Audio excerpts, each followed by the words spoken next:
ఒక్కసారి కొమ్మూరి గోల్డ్ కి కాల్ చేయండి. తాకట్లో ఉన్న మీ బంగారాన్ని విడిపించి మార్కెట్ ప్రైస్ కి వాళ్ళు కొనుక్కుని మిగతా డబ్బులు మీకు ఇచ్చేస్తారు. రైట్, బ్రేకింగ్ న్యూస్ చూస్తున్నాం మన టీవీ స్క్రీన్ పై. ఇది సాఫ్ట్వేర్ ఇంజనీర్ల కథ కాదు, సైలెంట్ గా జరుగుతున్న ఒక భయంకరమైన కుట్ర.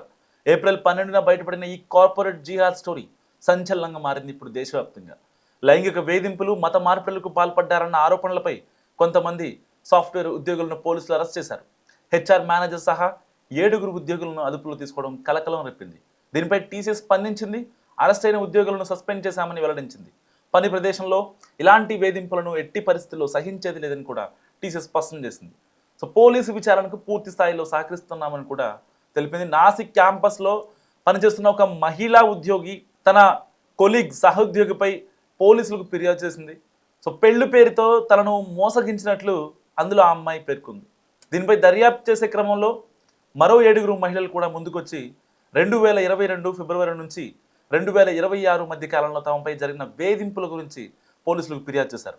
ఈ క్రమంలో హెచ్ఆర్ మేనేజర్ సహా ఆసిఫ్ అన్సారీ, షఫీ షేక్, షారుఖ్ కురేషి, రజా మేమన్, తౌసిఫ్ అత్తర్, డానిష్ షేక్ పేర్లు కూడా వెలుగులోకి వచ్చాయి.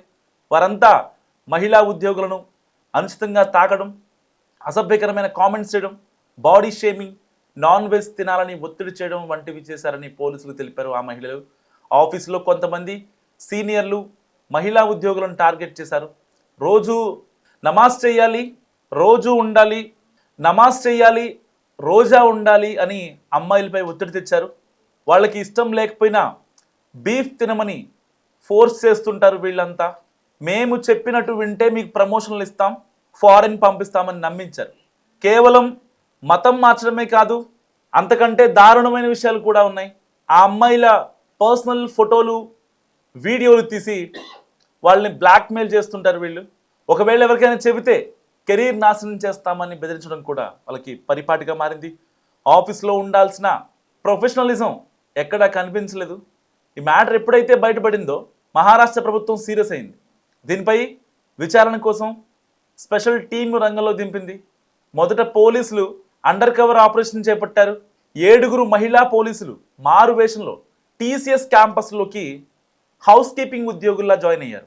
ఈ క్రమంలో ఒక మహిళా ఉద్యోగి పట్ల అసభ్యంగా ప్రవర్తిస్తున్న ఒక వ్యక్తిని రెడ్ హ్యాండెడ్గా పట్టుకున్నారు. ఆ తర్వాత మిగిలిన వారిపై వచ్చిన అభియోగాలపై 40కి పైగా సీసీటీవీ ఫుటేజ్ను స్వాధీనం చేసుకున్నారు. ఈ కేసులో లేడీ హెచ్ఆర్ మేనేజర్తో సహా 7 పోలీసులు అరెస్ట్ చేశారు. ఇక్కడ ట్విస్ట్ ఏంటంటే ఇంత గొడవ జరుగుతున్నా కూడా హెచ్ఆర్ మేనేజర్ పట్టించుకోవట్లేదు. ఆవిడ కూడా ఒక అమ్మాయి, అందుకే ఆమెను కూడా లోపలేశారు.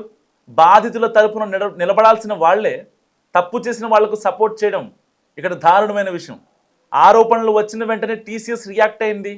కంపెనీలో ఇలాంటి వాటికి అసలు చోటు లేదని చెబుతూ ఆరోపణలు ఎదుర్కొంటున్న అందరినీ ఉద్యోగాల నుంచి తీసేసింది టీసీఎస్.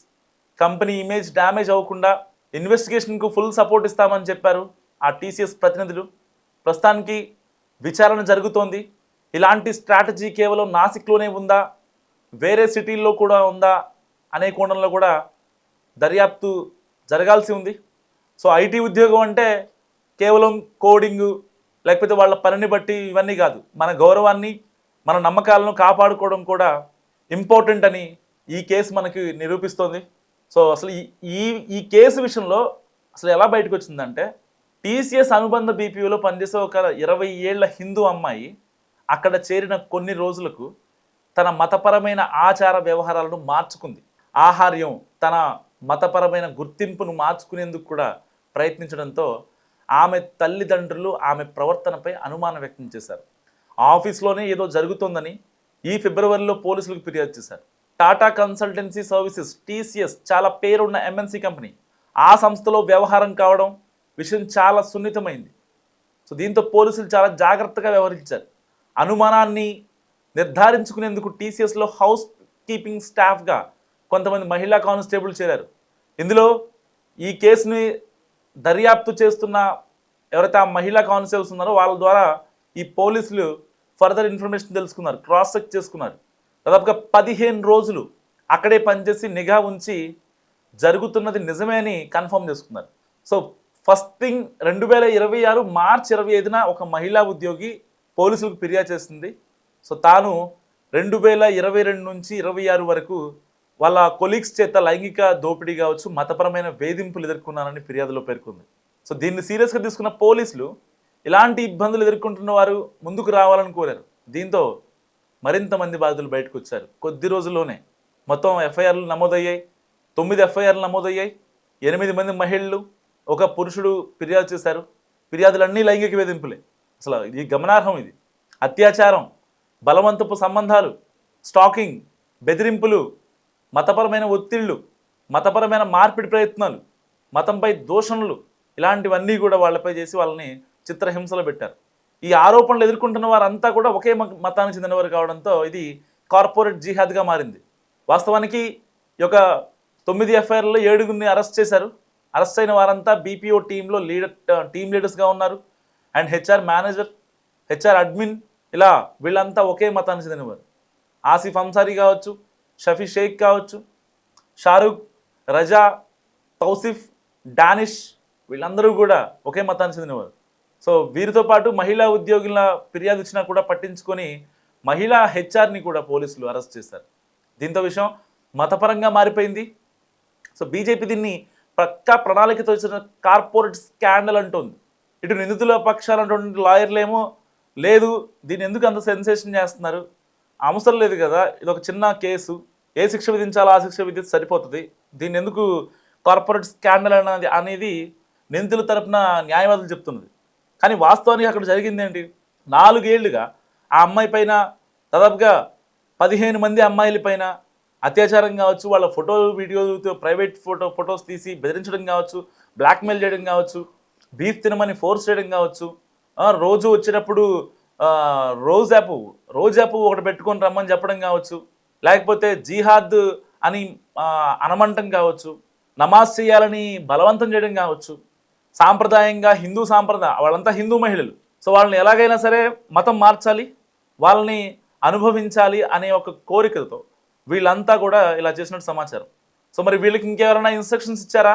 లేదంటే ఇక్కడ ఒక ఫీమేల్ హెచ్ఆర్ కూడా ఉంది, టీసీఎస్లో వర్క్ చేస్తున్న ఫీమేల్ హెచ్ఆర్ కూడా, ఆవిడ కూడా ఒక ముస్లిం. సో ఆవిడ అండదండలతోనే, నార్మల్గా కంపెనీలో ఏదైనా ప్రాబ్లం ఉంటే హెచ్ఆర్కి కంప్లైంట్ చేస్తాం. ఏ కార్పొరేట్ ఫీల్డ్లో అయినా సరే, ఒక private limited company, some limited staff ఉన్నారంటే వాళ్ళకి ఒక హెచ్ఆర్ ఉంటారు. వాళ్ళకి వచ్చే జీతాలు కావచ్చు, అటెండెన్స్లు కావచ్చు, వాళ్ళ యొక్క ఇష్యూస్ కావచ్చు సార్ట్అవుట్ చేయడానికి. సో అలాంటి ఆవిడే ఇలాంటి వాటిని ప్రోత్సహించిందంటే 7 అబ్బాయిల్ని ఈ యొక్క 15 మంది అమ్మాయిల విషయంపై ఏం స్పందించలేదంటే అసలు ఆ అమ్మాయి నిజంగా ఆడదేనా అనే డౌట్ కూడా వస్తుంది. మతాలను పక్కన పెట్టేద్దాం, సరే మతాలు ఇన్వాల్వ్ అయినప్పటికీ మతాలకు అనుగుణంగా మాట్లాడుకుందాం. వాళ్ళకు మనుషులు, ఆడవాళ్ళకి అక్కడ ఇబ్బంది జరుగుతుంది, వాళ్ళు ఇబ్బంది పెడుతున్నారు ఫోటోలు వీడియోలు తీసి. అలాంటప్పుడు ఏం చేయాలి? పోలీస్ కంప్లైంట్ ఇవ్వాలి. లేదంటే వాళ్ళ యొక్క ఎవరైతే వాళ్ళ మేనేజర్లు కావచ్చు, వాళ్ళ సీఈఓలు కావచ్చు, ఒక మెయిల్ పెట్టాలి సింపుల్గా, ఇలా జరుగుతుంది సో కాల్డ్ హింస అని చెప్పి. కానీ అవన్నీ మర్చిపోయి ఆ అమ్మాయి కూడా సపోర్ట్ చేయడం ఇక్కడ గమనార్హం. సో ఫైనల్గా వీళ్ళందరినీ పోలీసులు అరెస్ట్ చేశారు.